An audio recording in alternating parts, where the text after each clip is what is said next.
Hello, friends. My name is Bronson, and I'm the Director of Content at Awardco. I've been here for about almost 4 years, and I love it. It's really great. Also, a quick caveat. We were originally going to have Chad and Angela. These are our speakers. They're on Zoom right now. We were originally going to have them in office with us today, but as we're in Utah, we just got a huge snowstorm. So by some reports, they're 2-3 feet around the valley, and I was the only one that was able to make it in. So we appreciate you, Angela and Chad, being on. And Angela, why don't you go ahead and introduce yourself a little bit to everyone here? Hi, I'm Awardco's Director of Customer Success and Support. I'm happy to be joining you here today, Bronson. A little bit about me. I've been at Awardco for almost 3 years now. And I guess my one fun fact would be I had my first child 9 months ago, so I have a little girl. And besides Awardco and her, that's pretty much all you need to know. Well, I'm sure you're really busy with her, though, right? takes Yeah. takes a lot of your free time, and I'm sure it's really wonderful. Thank you. Chad, why don't you introduce yourself as well? Yeah, of course. Chad Hamilton. I am an account executive here at Awardco, coming up on 2 years. A little bit about me. I originally got my master's degree in HR, a number of different certifications. I did that for about 3 or 4 years in a senior consultant capacity where I was doing a lot of human capital management analytics. So a lot of data was what I kind of worked with. A little bit about me. Well, there's plenty I could talk about, but I have 3 kids, and they hopefully will act pretty well during this webinar. They're downstairs right now trying to be quiet, so we'll see how well that goes. Awesome. Well, thank you. Thank you both for being here. As was mentioned, if you have questions as you're watching this webinar, or if you have any thoughts or anything you want to add, please feel free to pipe into the Q&A. Oftentimes, when a pertinent question does come up, we'll try and address it in the middle of the webinar. So we encourage you to do that. And today we want to talk to you about the future of rewards and recognition and 2023 trends, market impact, as was said before. We've done some research with Deloitte and Gallup, and we've found a lot of really powerful things in addition to our own data that we've pulled from our own platform. Awardco is a rewards and recognition platform, as software as a service kind of thing. And so we have a lot of data that we've pulled from as well that we can use. And we're especially excited to have Angela here. So Angela, as we go through this, we'd love to hear from your experience and from our clients' experience and things like that. So as we dive into this, this slide got a little messed up in the exporting, so it's covering a little bit of that. But the current environment right now, the current economic and workforce trends are influencing total rewards in several key ways. And that's what we want to talk about in this webinar, and we want to highlight that, we want to discuss it, and we hope that you'll participate and give us some of your thoughts and feedback as well. So, as I'm sure you're all aware that as you're watching this webinar, the economy and the labor force are facing uncertain times. We have been for quite a while now. Before this point, employee engagement, just to illustrate this point, employee engagement was rising from 2010 to about 2019, 2020. Then when the pandemic hit, for obvious reasons, employee engagement really went down. There was a lot of other things that a lot of people were worried about. But it's been continuing to decline since then. And we want to kind of address that, among other things. So as you can see here, the economy and labor force are facing uncertain times. Globalization, supply chain, remote work, recession. Remote work is a really good example of this webinar, right? Because Chad and Angela, you're available to kind of zoom in and talk about this. It's a really great benefit, but not a lot of people have that remote work availability. So Angela, I'd like to ask you to kind of kick things off. As you've been working with clients, what are some of the challenges they are facing right now, both in their labor force and just with their organizations in general? They can include these things right here that you see, or maybe not. What do you see in the people you're talking with? Well, the last few years have been quite interesting, and it feels like a unique challenge every year. We talked about with COVID-19, remote work was on the rise, making remote work available for your workforce. And with that, I know that we found that people did feel isolated, right? And not feeling as much connection or in social engagement from work like they normally would. On top of that, we're now in a recession. You might have had your employees suffer from watching their coworkers get laid off, right? That impacts employee engagement. Your business might be struggling with supply chain issues. You've kind of summed it up, but it's all across the board. And I think we talk a lot about during COVID-19 that we had a lot of heroes. I feel like HR was the hero and continues to be as we're quickly having to adapt to constant change. Yeah, absolutely. It's a time of constant change, and nothing's, I guess the only constant is change. It's that old adage that a lot of us know about. Thank you for sharing that, and a lot of organizations, in response to that, are beginning to shift the way that they do things. For example, they're reducing reliance on certain markets due to perceived risk. That's a lot of business speak for they are changing the way they do things because it's risky to do things elsewhere or in another area.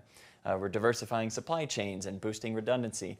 Basically, all of that is to say that we're shifting from growth to profit. And in a lot of ways, I think we have made that shift. Chad, would you agree if that shift has been done or if we're in the middle of it? As you're talking to people, what are some of the experiences they're having as far as a shift from growth to profit? Yeah, I think that's a great topic that comes up almost every single time I talk to a potential client, where they went from growth at an absolute necessity where they were hiring. And what was it, 6 to 9 months ago, we were seeing companies constantly hiring, and then there was the I forget what the word was for it, but it was everybody was leaving their companies to go and pursue another opportunity. Quiet and so it quitting. was yes, quiet quitting. There Thank you. go. People were going out to other opportunities and seeing what's available in the marketplace. So as you mentioned, it's extremely imperative for these HR people to be agile inside of their function. And I think with everything said and done, it's an extreme shift that we need to keep top of mind. Yeah, absolutely. And not only are organizations having to shift the way they do things, but the workforce is shifting in how they expect work to be and what they expect work to be. This graph right here is from the Bureau of Labor Statistics. So remote work, as you can see, was growing, and it was obviously not as prevalent in 2018, 2019. That big spike is clearly the pandemic. And then it went down to 2021 and 2022. It's kind of holding steady, in fact, even increasing again. I'm sure that a lot of you on this webinar have read articles about this where a lot of CEOs are requiring people to return to the office, the RTO kind of thing. I just read an article that Bob Iger from Disney is requiring people to return to office for 3 days out of the week and things like that. Maybe a lot of you are dealing with that as well. And that is a challenge that a lot of organizations are having to face. But not every organization can shift to remote work, right? It's not available for a lot of people. Angela, and the people that you've been speaking with, what do organizations do when remote work isn't an option? What options do they provide their employees for flexible work or for perhaps a better work environment? Yeah, I think the area that they focus on is that better work environment because, like you pointed out, and I talked about earlier, we had COVID heroes, right? They continue doctors, nurses, anyone in the manufacturing industry. There are just some jobs that you can't do from other locations. Yeah. But there are ways that you can make it both safe in terms of not getting sick. You can increase psychological safety and as well as just promote well-being. And a lot of that comes through recognition, which I know, Bronson, we're going to get into, but building those connections at work, making sure people are recognized and valued, recognizing when people take a chance or that they find a way your company can improve, right? That really helps promote psychological safety. So there's a lot that can be done in the workplace, even if you can't move people to fully remote. You could also do some hybrid or flexible scheduling if that works for your company. Yeah, absolutely. It requires organizations, as you can see here, to have a broader expectation of what work is and where work can be accomplished. It requires, like you were mentioning, Angela, a different approach to workforce needs, whether that's the psychological needs or a benefit of some kind that might assist your workforce in adapting to all these crazy changes. So what are the needs of the workforce right now? We're not going to go through each one of these line by line, but I'm sure many of you on this webinar are dealing with this as HR leaders yourselves. You're dealing with the anxiety of job security, especially right now with a lot of in certain industries, a lot of layoffs happening and a lot of anxiety in the workforce. A lot of people want work flexibility, like we talked about. There are retirement considerations. Health and wellness is a big deal, not only because of the pandemic, but because as expectations of the workforce are changing, mental health is a big deal, physical health is a big deal, the health of the people of families is always a big deal, and career advancement. All of these things tend to you can bring them all together in what we call total rewards. That's not an Awardco specific thing. We don't only call it that. Total rewards is everywhere. And Chad, as you've been with the people you work with or in your experience in HR, what else can total rewards encompass that can help organizations as they're dealing with the changes in the workforce right now? Yeah, I think a lot of those topics that we had just mentioned are great in terms of total rewards. There's a number of different things that you can do. Previously, it was health and wellness, and it was physical health and wellness. But now we've seen a huge shift from health and wellness on a physical standpoint, but more so on a mental standpoint. And I know that there's a lot more that we could talk about, but I think it's really important that we focus on the mental health aspect of it, because during the COVID times where everybody was more secluded and didn't have that interaction on a day-to-day basis, there's been a huge shift, not just in an HR perspective, but total global perspective, where we now need to, as an organization, as a business, we now need to focus on how do we help our employees engage with our business, but at the same time engage with those people that they might not see on a day-to-day basis. Yeah. And even more so now that we're in a recession or heading into a recession, however you want to define it, everybody is now even more insecure about, okay, what does my job look like in the next 6 months? And so in an HR perspective and with the people that I'm talking to, it's a large part of those conversations is how do we help our employees feel comfortable where they are, even in these really uncertain times and not knowing what is going to happen in the next 6 months. Yeah, absolutely. I think that's on the minds of so many different HR leaders. In fact, potentially all of them. And all of you watching here, I'm sure you've dealt with that as well. But as you can see here, recognition, what we believe and what the statistics show, recognition is absolutely critical to employee satisfaction and engagement. Recognition in many forms, and we'll get into that as far as what forms that might take and how you might employ that in your own organization. But one of the statistics that we found is lack of recognition is the #1 reason most professionals leave their job. Angela, I wonder if you have any thoughts on that as to why that might be the #1 reason. And this is from Gallup, actually, for those viewing this webinar. This isn't something we just pulled out of the air. This is from a study that Gallup did. A #1 reason. Angela, I wonder if you would speak to that as to why that might be.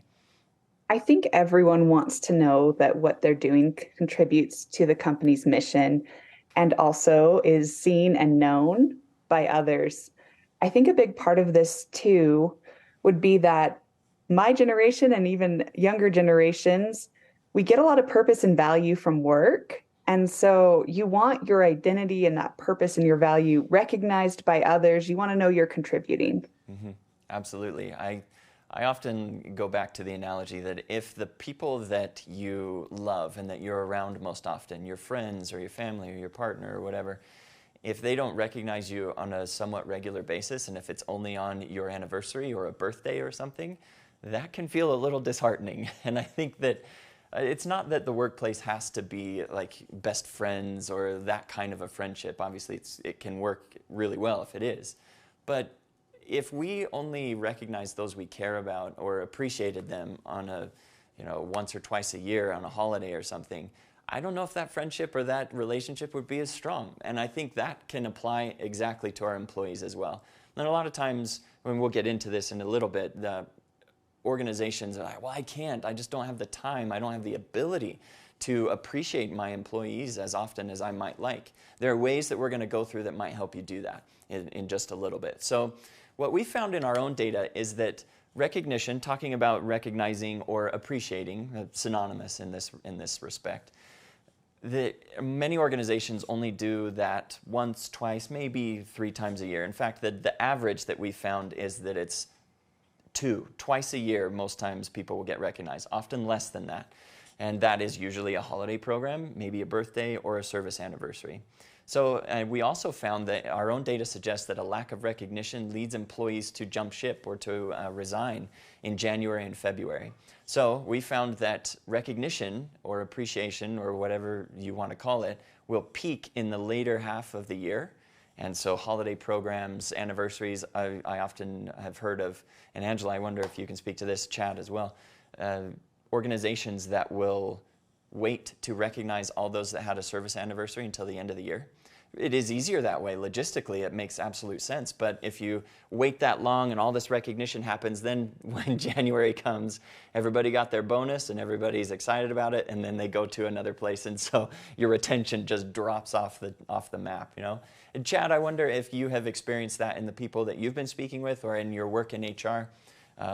Is that typical for a lot of organizations, or is our data just highlighting perhaps something different?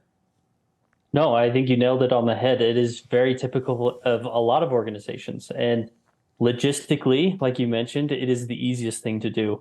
Yeah. But what you're setting yourself up for is a lot of heartache in the future, because you're going to see, especially if you have at the end of the year holiday programs or a holiday party where people are receiving their bonuses or end of year bonuses, as well as like a award ceremony where people are getting merit pay increases, anything like that.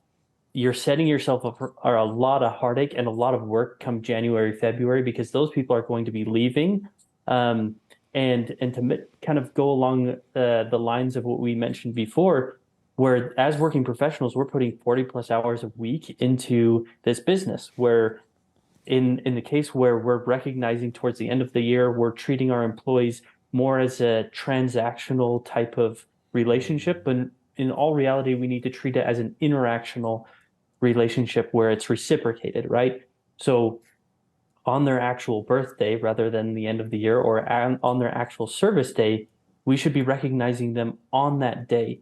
My undergrad is in psychology, and I like to relate it to kind of B.F. Skinner or operant conditioning, where if you want somebody to have a specific behavior, you need to reward that behavior in real time.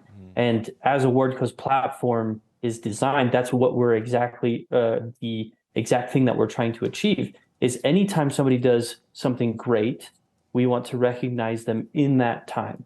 We're not going to recognize them when it happened in January, but we're going to recognize them in December because at that point they forgot what it was actually for.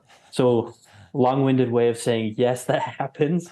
We see that all the time. It's one of those things that logistically it's a lot easier, but in the end, it's going to create a lot of work for you in the long run. Right, like it might be a little bit harder on the front end, but it will pay off huge dividends down the line. Thank you for sharing that. Angela, I wonder if you have any examples of clients that you've been working with Awardco who have tried to change that in their organization and what their experience might have been.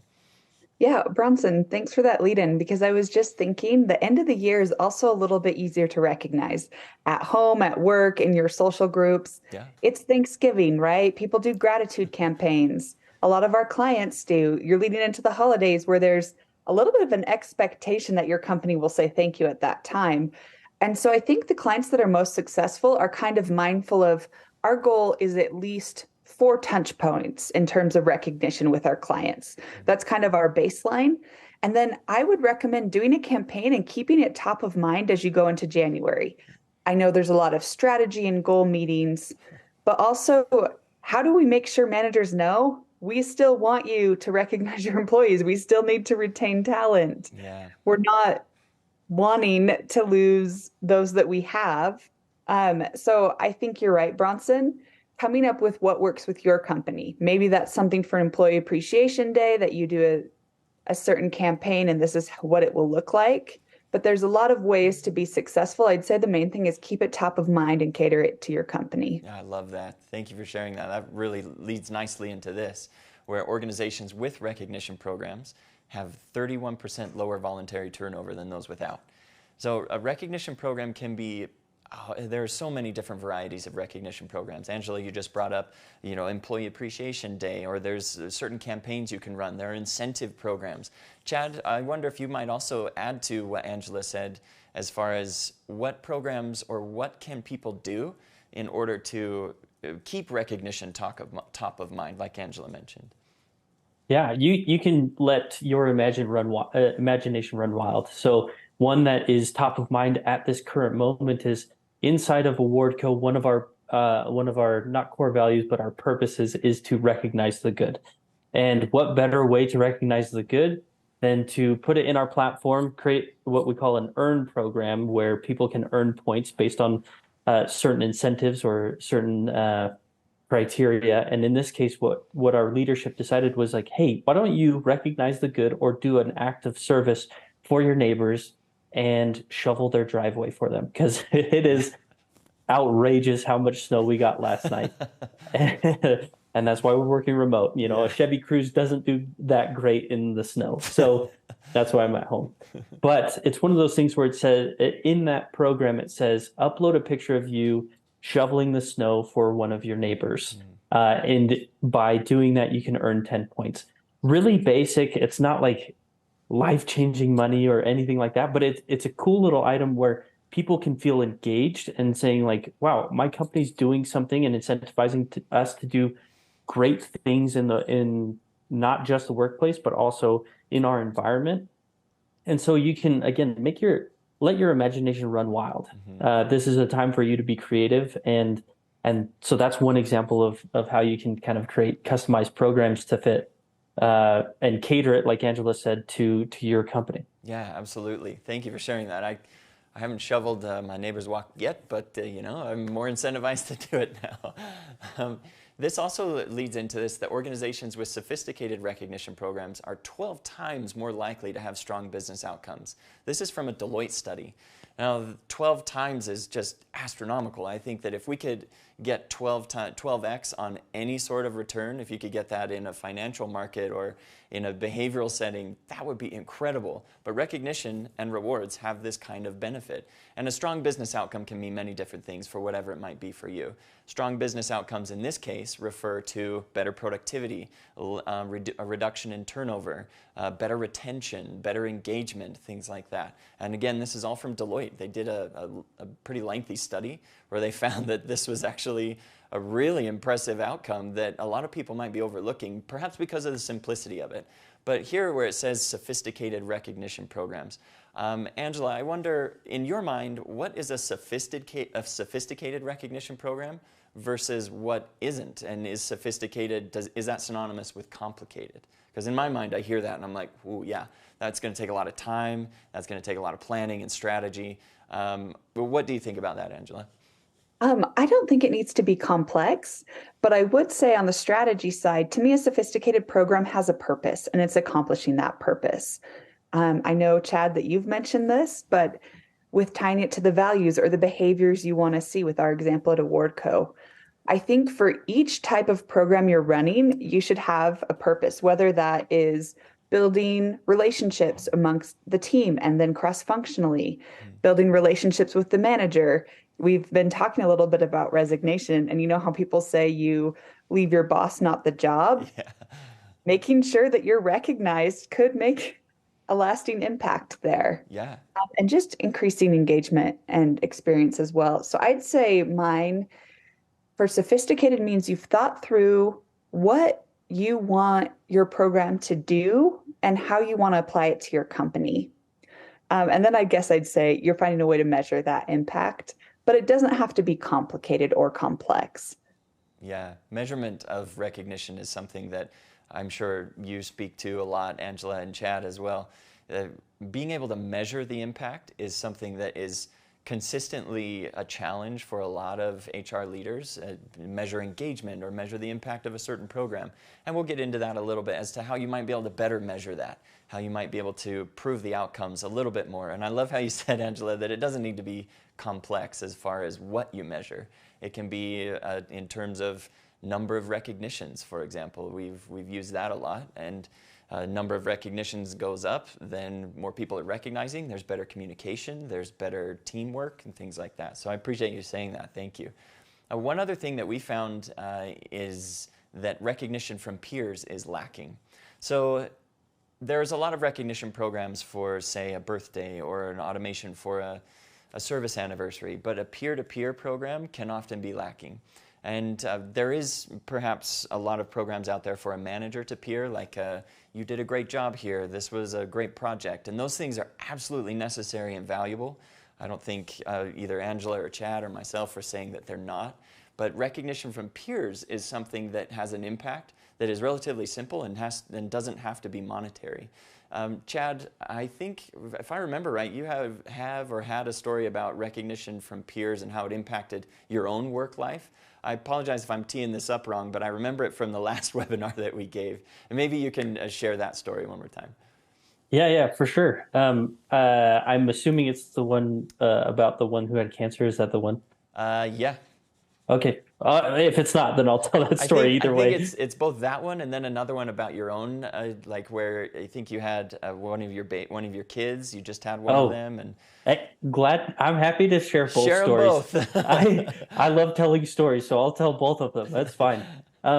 Both of them are extremely impactful in both these people's lives. So one of them is me. One of them is a different person within the organization.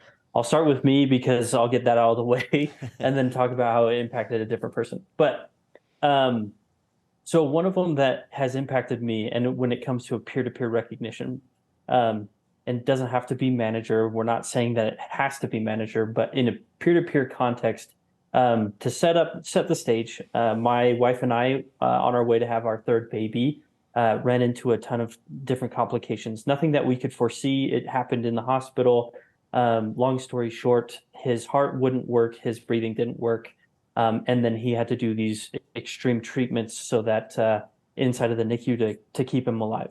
A story for if anybody wants to know, we can have a longer conversation, but I laughed through it because it's too painful. Anyways, extremely, extremely emotional time for me and my wife, my family. And we had to leave him in the NICU for a week. And during that time, we were discharged as parents. And so we came home with an empty car seat, something that I would never wish on my worst enemy. And I hope nobody needs to ever experience that. But that's besides the point. When I came home, and of course, me and my wife finally get home, there's a box in front of our door, and we're like, oh, we weren't expecting anything. I open up that box, and inside of it were tons of little like blankets, trinkets for my wife, and then a letter from Awardco and some of my peers, as well as leadership, saying, we know what happened. We're really sorry to hear that. If there's anything you need, let us know, and we will do that. And then as well as a signed letter from our CEO saying, hey, we're here for you. To me, that was unbelievably impactful. And when it comes to doing anything for your employees, it doesn't have to be this type of extravagant thing. It just there needs to be validation from the business saying, look, we see you, we recognize you, and hopefully everything will work out. Take your time, spend the time with your family. We're humans, you're human. Let's all be human together. Yeah. So it was unbelievably impactful. And I mean, if you let me be long-winded, I'll share the second story. So this one happened pretty recently. One of our employees internally just had her mom actually just passed away, but at the time when she was still fighting her battle with cancer, and she was also a former employee, we as an organization decided we're going to create a program where we can write nice messages to her while she's in the hospital, while she's battling this fight, and let her know that we're behind her regardless of what happens. And it was impactful not only to the person who is fighting this battle, but also to the entire family. Tons and tons of really, really heartfelt, nice messages given to this family, given to this person saying, we are here for you.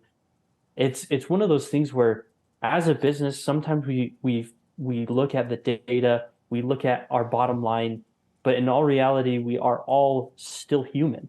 All of your employees are humans, and they deserve to be treated as such. So in this case, there's no bells and whistles tied to it. All it is just heartfelt words typed up and delivered to that person, which requires no financial investment, requires really not that much effort, but the impact that that drives to that person is intangible, and we would never be able to measure on a data aspect what that actually means, even though to that person it means the world. Yeah, I think, yeah, I would also add to that, like the person you're speaking about, I knew her as well and so contributed, but being able to write a message to her impacted me as an employee. You know, like I felt more connected to my peers here at Awardco. I felt more connected to the organization as a whole because I felt like Awardco cared.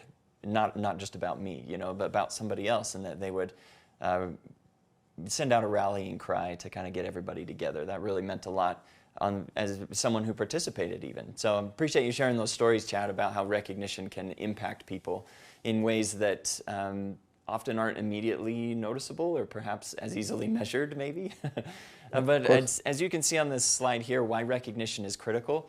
52.5% of professionals want more recognition from their peers, but also their immediate manager. So this is from a study by Quantum Workplace. So not only do peers want more recognition from, or do employees want more recognition from their peers, but they want it from their manager. And I think the main message we're trying to get across here is that employees would like a little more recognition. And not just recognition just in terms of a project well done or something like that, but like you were saying, Chad, about being a human. You know, we're all human. We all deal with things in different ways, and we all have struggles. And just a recognition of that and an appreciation of them being there can mean a lot. So as we can continue here, 41% of professionals want more recognition from their immediate coworkers, like we've talked about here. So what does this mean for you? What does this mean for those of you here watching? Employers, there's an opportunity here. Employers need to utilize rewards programs to holistically support their workforce and achieve those business results. I think that, and Angela, I wonder if you might have thoughts about this as well. I think too often as humans, we think about a thing and then we think about all the reasons we shouldn't do the thing. We're like, oh, that would be cool. Oh, but then there's this and then there's that and this is going to be really hard and I don't know about that and I don't know if that'll work out. And I think that's normal, and that's part of human nature. But Angela, or to what you were speaking about earlier, it's just about starting somewhere. And I wonder if you have any thoughts about any of the organizations you've worked with or your team has worked with about how they have started doing something like this, because it can seem really daunting. I mean, you here on the webinar can sit here and listen to Chad and myself and Angela talk all day and extol the virtues of recognition all day, and you're probably like, yeah, that's great. I love it. That's a great idea. These stories are great. How do I do it? So Angela, I wonder if you have any thoughts about where people can start. What are some small things that you've seen other organizations doing as they've started along this pathway to greater appreciation of their employees?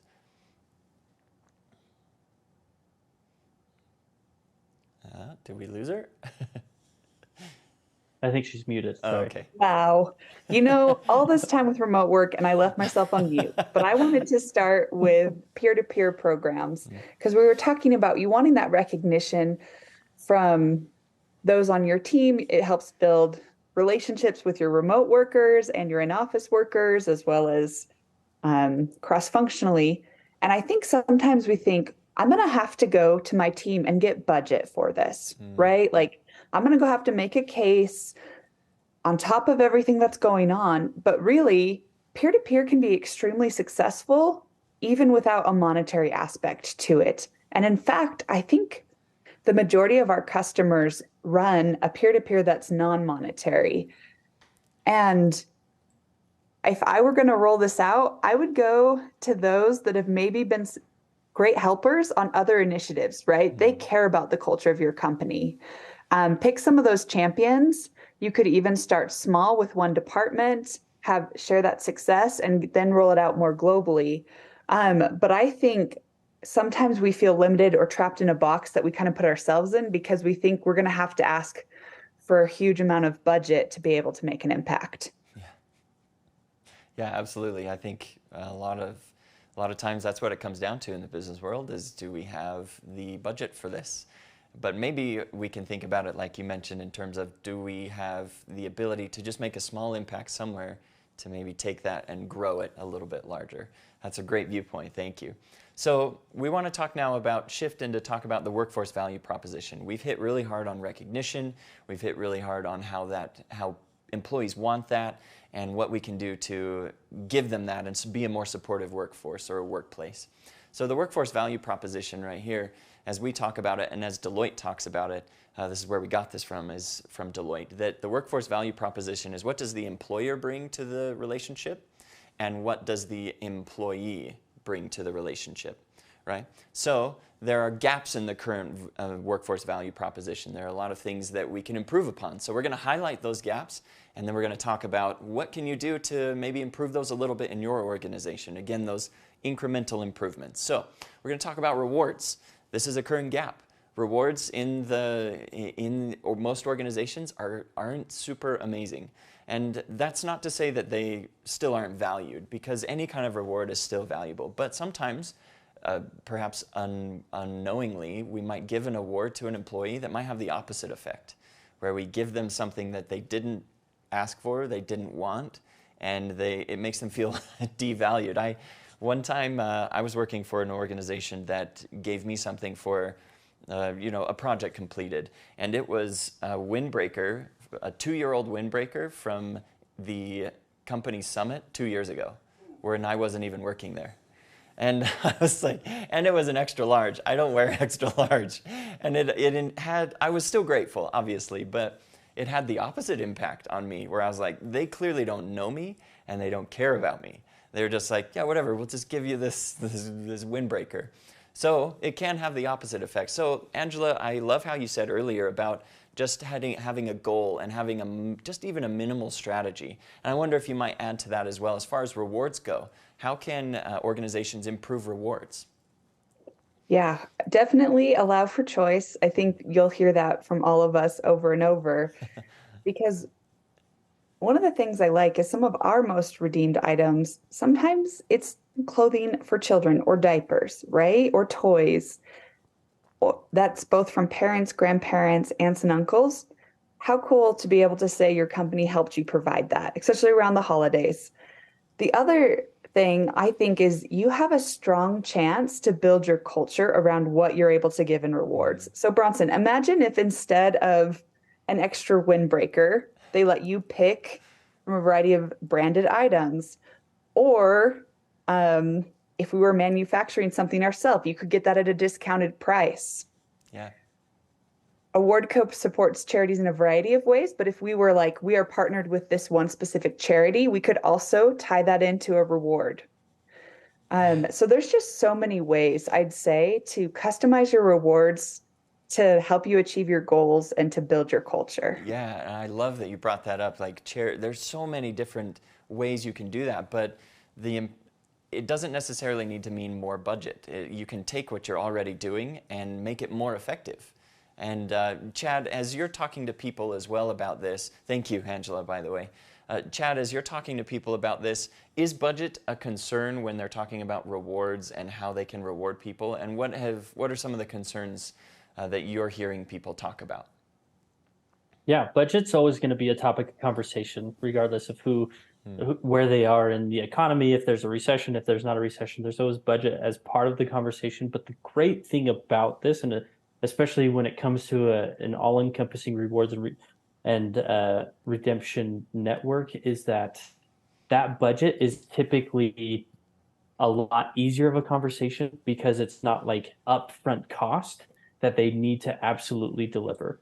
A lot of times when it's, for example, that windbreaker that you got that was 2 years prior to your employment, yeah. They probably gave that to you because they had to order those items in bulk ahead of time and put a ton of money up front in order to do that, which in all reality is not the most effective way to use your budget or your money, because in 2 years you're giving it to new hires, right? Yeah, totally. In your case, and probably the wrong size, because yeah. I'm a whole 5'9", and I also got an extra large shirt one time, and I was like, well, this is great. Yeah. Not the right size. Totally. But like Angela said, it's when it comes to budgetary concerns, it's really easy to work around that, because you just say, okay, what do you want to give? And it's not, hey, we have to give them this really cool item, because a $5 item isn't a $5 item to somebody who wants it, if that makes sense. Yeah. So for example, I love Swedish Fish or hot Cheetos. Bronson, you know that very well. I Yeah. love hot Cheetos. So if somebody gifted me $5, most likely I'm going to get hot Cheetos. I'm going to get a lot more satisfaction out of that than I would a branded pen or something like that. So really $5 goes a longer way when you give the power of choice back to that person. Absolutely.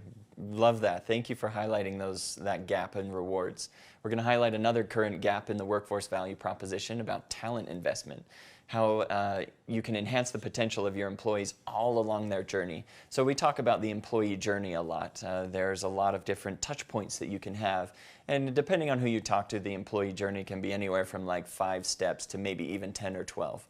But the steps don't matter as much as what are you doing to invest in your employees during that journey that can improve their engagement, that can help them feel more tied to your organization and more invested in the success of the organization as well as themselves. So we're going to kind of go through these rather quickly because we want to make sure we get to some of the other points before we get to a Q&A, which is definitely coming. We hope that you're continuing to submit those questions. But like we mentioned here, so the rewards is a current gap in the workforce value proposition. Talent investment is definitely one, and that can be a whole host of different things. You know, it can be professional development, it can be hiring the right people, it can be investing in the people you have through certain recognition and rewards programs, things like that. And then another gap that we want to highlight is culture, purpose, and well-being. So how can you fill this gap in your own organization? Well, you can focus on employees as human beings, like you were saying, Chad.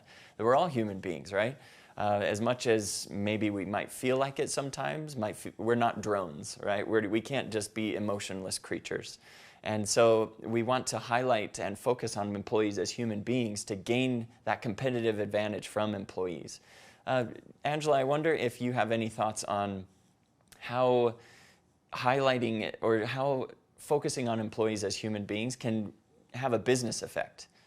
Because they seem often dichotomous, right? One is one and one is the other. But how can that impact your business if you focus on employees as actual humans? Well, one, you'll retain the people you work with, right? No one wants to be a number or a cog in the wheel or to be seen and treated that way by their company. The other thing that I really like about this is if you build something now, and maybe you have a lot of applicants right now for your openings, but the market could change again. And having a rewards and recognition system in place is a competitive advantage. And why should someone go to your company culture, versus another when hiring gets difficult? I know for us, it's reflected on our glass door that we are a company that we recognize, we live this. And I know I've talked to some of our other companies as well that they've seen the impact come through that way, where it's like, hey, we live our values and recognizing it is important to us. So when you come here, you can know that as a human, we value you and we recognize the value that you bring. Yeah, absolutely. And that just continues to build on culture and well-being and all sorts of different things. Thank you for sharing that. So now we want to just dive into really quick about how you can use rewards to guide your future. We've hit on this a lot with recognition, with rewards programs, with the variety of rewards and choice and treating people like human beings. And we've also hit on this a little bit as well. Angela, you talked about how a thoughtful reward strategy provides a springboard into future success. I don't think we need to hit too much more on that because we did chat about it a little bit, but what is a thoughtful reward strategy? It's a competitive program or a thoughtful program, one that you have put some thought into and you have a goal with it that aligns with market trends and the needs of your unique workforce. The needs of your workforce can be varied and diverse, but aligning those needs with your rewards program, whether that's to drive some values, like you want to kind of get those values, your company values, in the hearts and minds of your employees or whatever it might be, a thoughtful strategy can help you out with that.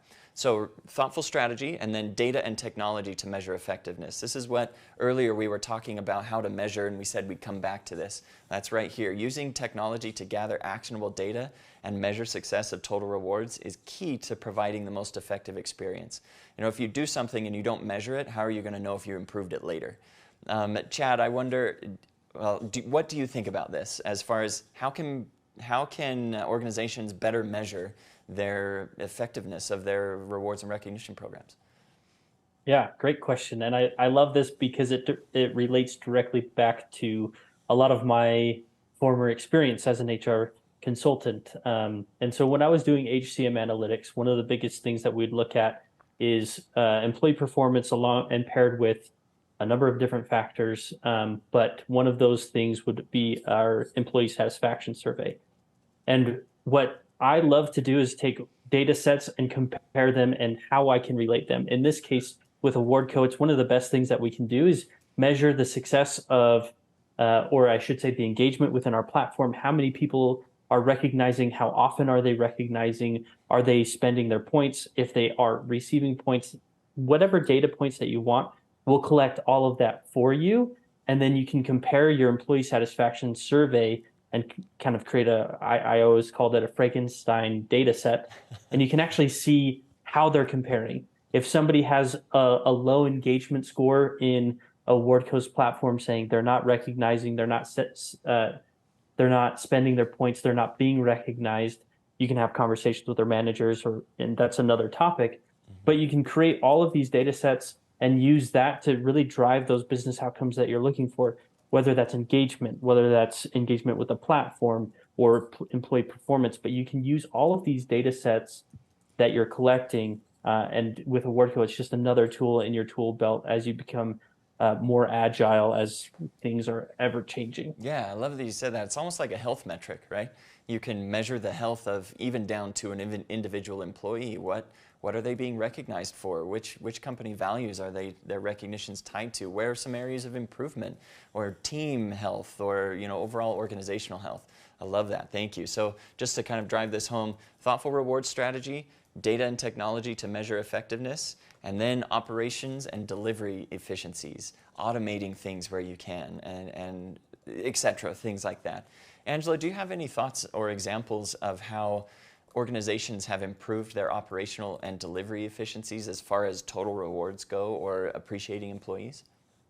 Yeah, I'd say on top of increasing efficiencies, also made it more uniform, right? Because when you have a really manual program, there's also a lot of room that one department is taking everyone to lunch, another department's giving out gift cards, and one department's maybe not participating. And so this is where I'd say it's really helpful to get software like Awardco to save those hours, because you can automate service awards even with a notification to the manager. So you're still building that relationship in an automated way. You're not having someone buy those gift cards, or you can use a memory book online that's a digital format versus someone handwriting cards if that works for you. So there's a lot of ways with technology that this can become seamless and consistent across your organization. Yeah, and you can even plug it into other softwares that you're using, right? Not only can you do this with Awardco, but whatever software or whatever method you use, you can plug it into what you're already using to make it more effective, so that employees are like, oh yeah, great. I already know where this is. I've used this before, and now I'm being recognized in this. For example, we can recognize in Slack with Awardco, or Microsoft Teams, or Outlook, or whatever it might be. Plug it into your existing communication channels, and that increases delivery efficiencies and operational efficiencies like crazy. It's really great. Thank you for sharing that, Angela. So total rewards enhance departmental collaboration as well. That's another part of this competitive edge that you can build. That these trends that we've seen are kind of highlighting these gaps in the workforce and what you can do about it. So just to kind of give you some key takeaways as we move into our Q&A here. Your competitive edge can include some of the following: a thoughtful strategy, data and technology to measure the effectiveness, some operational efficiencies, and then a total reward structure that enhances departmental collaboration. These are some of the takeaways that we want to highlight, because they're existing gaps right now in many organizational rewards programs or in engagement programs overall. So that is what we want to make sure that you feel empowered to take away, and what you feel empowered to kind of think about and strategize about in your own organization. So thank you, Chad. Thank you, Angela. We really appreciate you your insights and everything. We're not quite done with the webinar. I just wanted to say thank you. So thank you.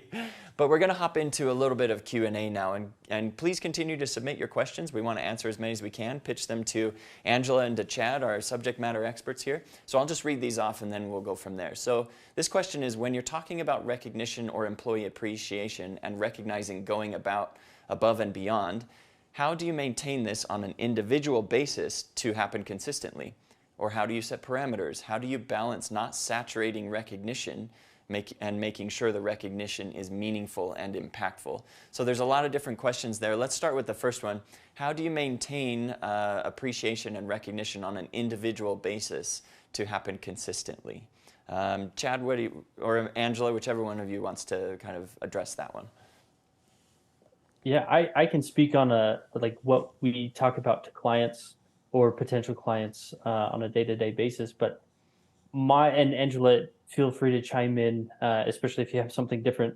But I would say a lot of it is going to be top-down driven. It needs to be shown from leadership that this is something that's important to the organization. They need to also be participating, being consistent in the giving of recognition. I think Steve Sonnenberg, our CEO, does a great job of doing that. You see him constantly recognizing for the work that people are doing. But that would be kind of my advice. Yeah. Bronson, can I Please join do. in? Yeah, absolutely.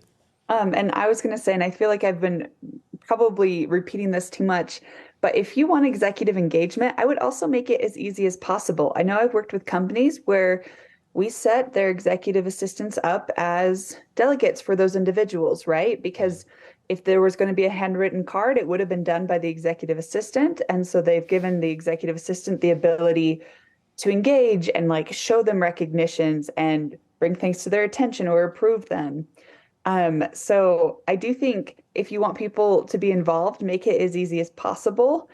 And to me, I think it just becomes like a positive cycle, right? Yeah. So if you get recognized by senior leadership is recognizing managers are recognizing their employees. And I know I simplified that hierarchy, but there is direct impact as it flows down. Yeah, absolutely. Thank you for sharing that. Let's hop to another part of this question. How do you balance not saturating recognition, or how can you make sure that recognition is still impactful even if there's a lot of it company-wide? Angela, we'll toss it to you. What do you think about that? Okay, great, Bronson. I'd say this is where it comes in, where not all recognition programs are the same. So yes, you get things from your peers, from your manager, but for those really high performers, I would recommend you have special programs that are awarded out, like Employee of the Month or Employee of the Year. Maybe you do a quarterly, but you would want to get those nominations across your whole company, whatever cadence works for you, but have special things that go out to individuals that are achieving specific outcomes. So yes, peer-to-peer is great, but there's also more you'd want to incorporate into your strategy. Absolutely. I really agree with that. Thank you for sharing that. Chad, we'll toss this next question to you. We are a nonprofit and have very limited funds for rewards.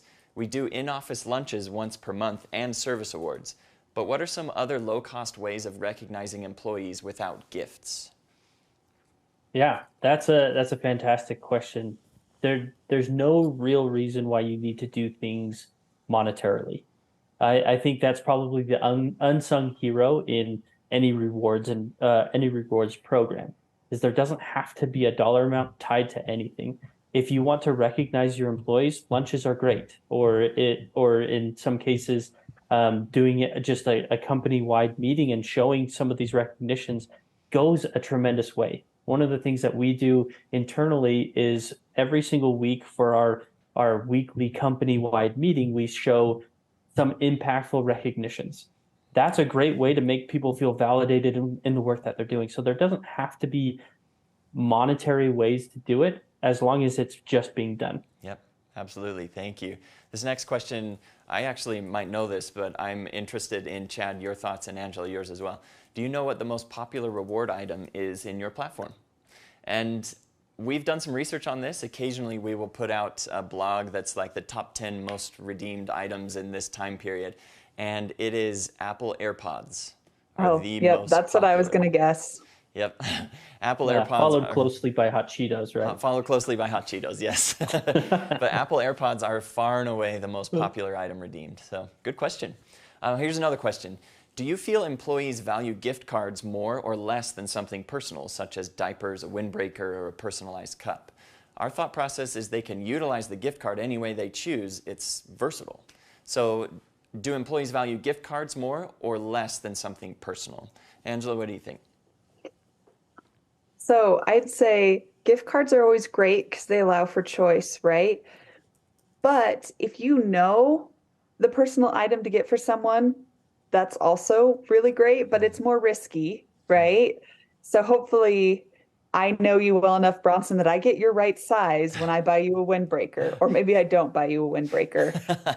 So I am always more allow for choice unless you're sure. Like if you know that this person would use the diapers, like Chad, yours was a great example of a personalized gift. Yep. Yeah, Yeah, absolutely. and to add on to that, I think that I agree. Gift cards are tremendous. With Awardco's platform, the way that we work is we say, okay, do this action, or you did something great, and so you get a certain amount of points. 1 point equals $1, and then you can redeem those points for anything that you want, whether that's through our Amazon integration, e-gift cards. It could go to charity. It could go to experiences. So there's no need to guess whatever anybody wants. For example, like a shirt and the size and the color and the brand, anything like that. There's no reason that you need to guess. You can just say, here's 25 points, here's 50 points, here's 5 points, whatever it is. And then from that point, they can choose, yes, I'll get a gift card, or in some cases, I know one guy in that I work with directly, he spends all of his points on golf stuff, something that I probably wouldn't do, but he loves it, and he has a very specific thing that he needs every single time he gets points. So in that case, no reason to guess, just give points, and then they'll redeem it for whatever is going to be valuable to them. Yep, absolutely. Well, that's going to conclude our time because we want to make sure we value your time as well. And we appreciate you being here on this webinar. Thank you very much for your questions, for your participation. Please feel free to connect with myself, Bronson Dameron, or here, I'll put us up here on the, oh, I won't, that's all at the end. But feel free to connect with myself or Chad or Angela on LinkedIn if you have further questions or if you have any thoughts that you want to share. We'll put that slide back up with our names so that you can quickly look at it. But thank you for being here. Thank you, Chad. Thank you, Angela. We really appreciate your insights and your expertise. So thank you. We'll give it back to HRE so that we can close this out. Thank you for coming.